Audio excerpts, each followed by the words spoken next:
Olá, turma. Boa noite. Turma, dando continuidade à nossa disciplina Psicologia da Educação, essa é a nossa sexta aula, tá certo? Eu vou trazer aqui um tema, turma, que é a teoria das inteligências múltiplas. Por que eu estou trazendo essa teoria após explicar sobre o que é aprendizado e o que é desenvolvimento? Porque agora vocês vão conhecer, entre aspas, como é a prática do que eu chamo de aprendizagem, né? Então, a teoria das inteligências múltiplas, ela foi desenvolvida pelo psicólogo Gardner e ele vai nos dizer que a vida humana possui o desenvolvimento de vários tipos de inteligência. E aí, turma, antes da gente falar sobre o que é inteligência, vocês entenderam o que é aprendizagem, não é isso? Então, aqui, quando eu vou falar sobre a inteligência, vocês precisam entender que o sujeito já vivencia, vamos dizer assim, esse processo de aprendizagem, e aqui ele vai precisar, vamos dizer, dessa cognição, que é a inteligência, para, vamos dizer assim, compreender como é que ocorre a aprendizagem também no sujeito, tá certo? Com base nessa teoria. Então, imaginem, turma, que a inteligência ela seja a capacidade de resolver problemas. Então, a partir do momento que o sujeito desenvolve a inteligência, é preciso a gente compreender que quando foi realizado o que nós chamamos de QI, que foi o coeficiente de inteligência, foi testes para saber se a pessoa ela possui um nível de inteligência alto, baixo ou médio. Durante muito tempo, a gente achou que quando as pessoas conseguiam desenvolver cálculos matemáticos, por exemplo, ela possuía uma inteligência. Mas aí a gente não pode desconsiderar, turma, que o fato de uma pessoa ser boa em matemática, ela é um pouco não tão boa em português. Mas isso não significa que ela não é inteligente, significa que ela possui inteligências específicas. Tá bom? E pensando nisso, Gardner desenvolve o que nós chamamos de teoria das inteligências múltiplas. Eu trouxe aqui para vocês, turma, como é interessante a gente compreender isso a partir do momento que a gente já tem estudado a aprendizagem. Porque vocês lembram que eu disse que a aprendizagem ela é um processo individual? Quando eu vou entender essa teoria, vocês vão perceber que cada sujeito ele possui inteligências de acordo com o seu, vamos dizer assim, seu nível de desenvolvimento e suas particularidades, tá certo? Então, vamos descobrir aqui qual seria a inteligência de vocês com base nessa videoaula. O que é que vocês acham? Então, fiquem atentos a cada característica que eu for falando aqui a respeito do que nós chamamos de inteligência, tá bom, turma? Vou colocar aqui para vocês, certo? Sobre a questão das inteligências. Imagine que Gardner desenvolveu essa teoria para falar sobre o que nós chamamos de inteligência, certo? Ele vai dizer que existe, certo, 8 tipos de inteligência, tá? Que podem ser compreendidas dentro do nosso meio. Uma dessas inteligências é o que nós chamamos de verbal linguística, tá certo? O que seria essa inteligência verbal linguística? É a capacidade, vamos dizer assim, do sujeito de dominar a linguagem, tá certo? E de se comunicar. É isso que eu chamo de uma inteligência linguística, tá certo? Então, vamos entender que é analisar informações e produzir trabalhos envolvendo a linguagem, tá certo? Então, gente, vamos imaginar quem possui esse tipo de inteligência, perdão, né? Vamos imaginar que os professores, por exemplo, eles precisam desenvolver uma inteligência verbal linguística, que é o quê? Uma boa capacidade de se comunicar. Os escritores, por exemplo, que fazem poemas, que escrevem livros, eles também têm um domínio sobre essa linguagem. Quem tem uma certa identificação, por exemplo, com a leitura, pode desenvolver essa inteligência, certo, professora? Mas, assim, essa questão da inteligência é algo que é adquirido ou é algo que é aprendido? A gente precisa levar em consideração o que nós chamamos de aptidão e habilidade. A aptidão é o sujeito, de alguma forma, nasce com isso e o meio vai estruturando para que ele desenvolva essa capacidade. E a habilidade é algo, vamos dizer assim, desenvolvido a partir das experiências. Então, assim, vamos imaginar que um professor, por exemplo, ao longo da sua vida, ele não consiga ser tão bom em transmitir o conteúdo, mas aí ele vai tendo várias aulas, vai encontrando dinâmicas, vai encontrando didática, e aí ele consegue desenvolver essa habilidade verbal linguística. Então, é preciso a gente considerar todos esses dois pontos, tá certo, turma? E aí nós temos também o que nós chamamos, deixa eu colocar aqui, a inteligência verbal, lógico-matemática, perdão. A lógico-matemática, turma, é a capacidade que o sujeito tem de desenvolver o raciocínio lógico, ou seja, a capacidade, a facilidade que ele tem de desenvolver ou de responder cálculos matemáticos. Tem pessoas que gostam muito dessa área. Por gostarem muito dessa área, eles escolhem profissões que envolvem a questão de números, de cálculo, como, por exemplo, os economistas, os engenheiros, os professores de matemática.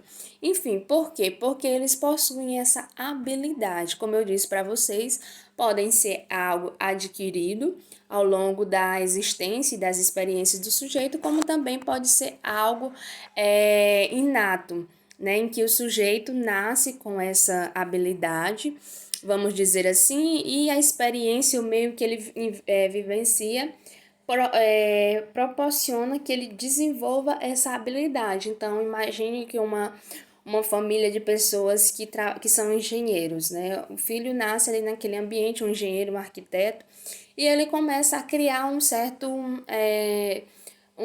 gostar por aquela área, né? Então, assim, ele vai desenvolvendo essa capacidade, essa inteligência que nós chamamos lógico-matemática. Lembrando, turma, que a inteligência, durante muito tempo, ela foi medida por essa questão lógico-matemática. E aí, por isso que era considerado que algumas pessoas possuíam um QI baixo, que é o que nós chamamos de coeficiente de inteligência. E aí, essas pessoas eram consideradas como pessoas com déficit, né? Déficit de aprendizagem, déficit de inteligência, porque não conseguiam, vamos dizer assim, resolver esses problemas lógico-matemáticos. E Gardner, ele tentou ampliar isso dizendo, olha, se você não possui habilidade nisso, não significa que você não seja inteligente. Significa, talvez, que você tenha habilidades além da lógico-matemática, né? Então, assim, a gente precisa considerar o todo.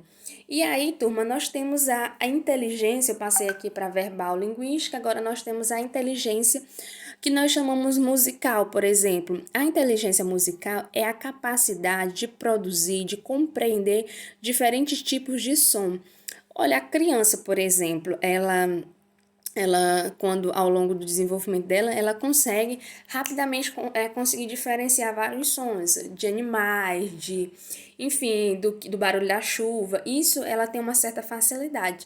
Significa dizer que ela tem uma inteligência musical? Nem sempre, turma. A inteligência musical, ela precisa ser considerada também a partir do momento em que o meio influencia isso. Então, quando a criança, por exemplo, treina muito a diferença dos sons dos animais, né?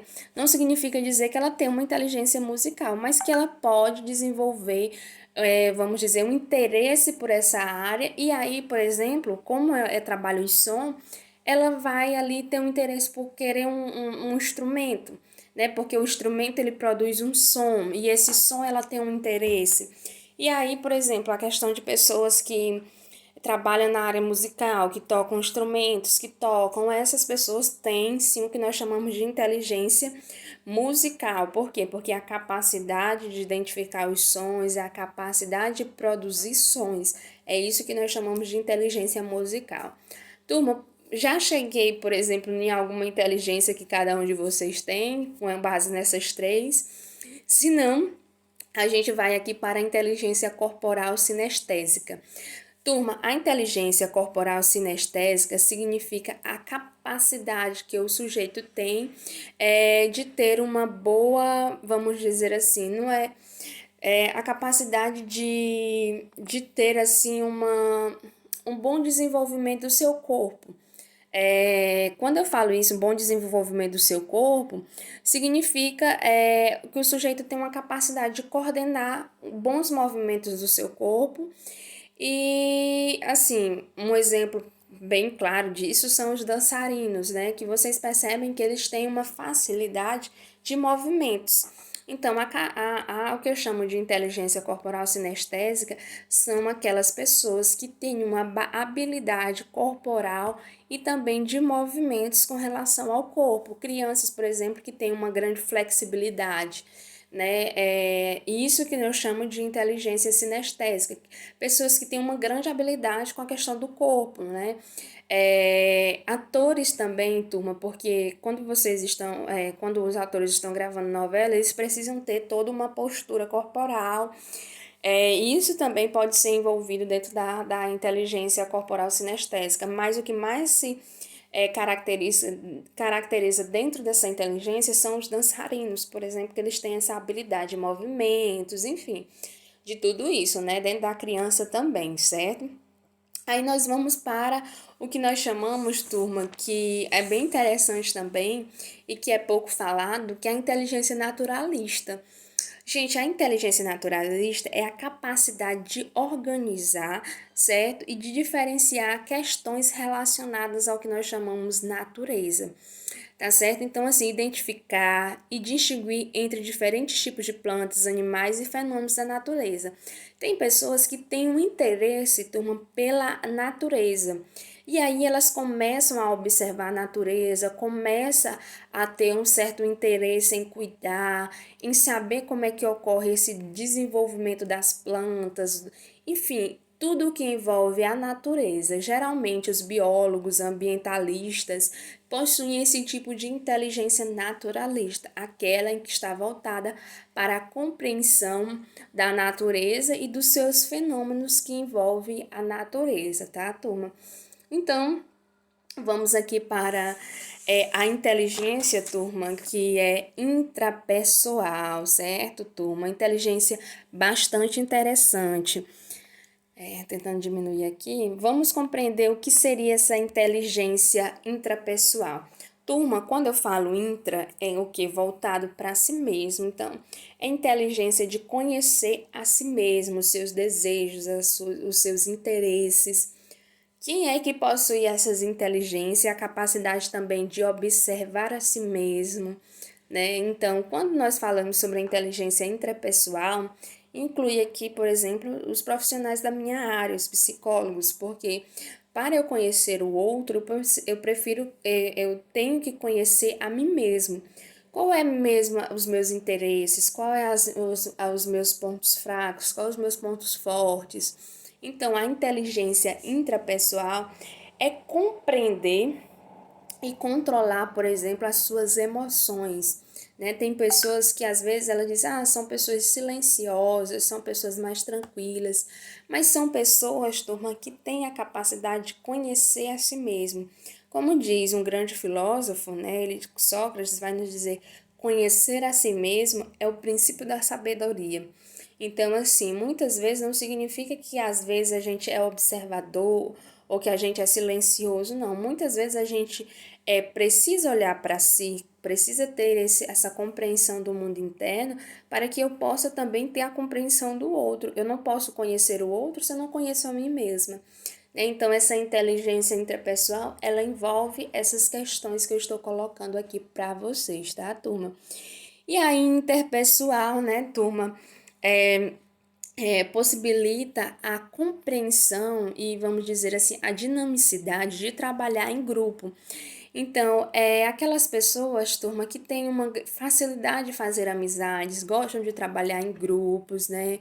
Reconhecem os sentimentos do outro, tem também a capacidade de empatia, de se colocar no lugar do outro. Essa inteligência interpessoal, turma, elas são ótimas para pessoas, por exemplo, que trabalham com grupos, chefias, por exemplo, né? Eles precisam ter essa habilidade interpessoal, aquela habilidade de trabalhar, por exemplo, o grupo, né? Trabalhar os seus colaboradores ou funcionários, certo? Então, assim, vendedores também precisam ter essa habilidade de trabalhar essas, vamos dizer assim, essas peculiaridades dessa inteligência, né?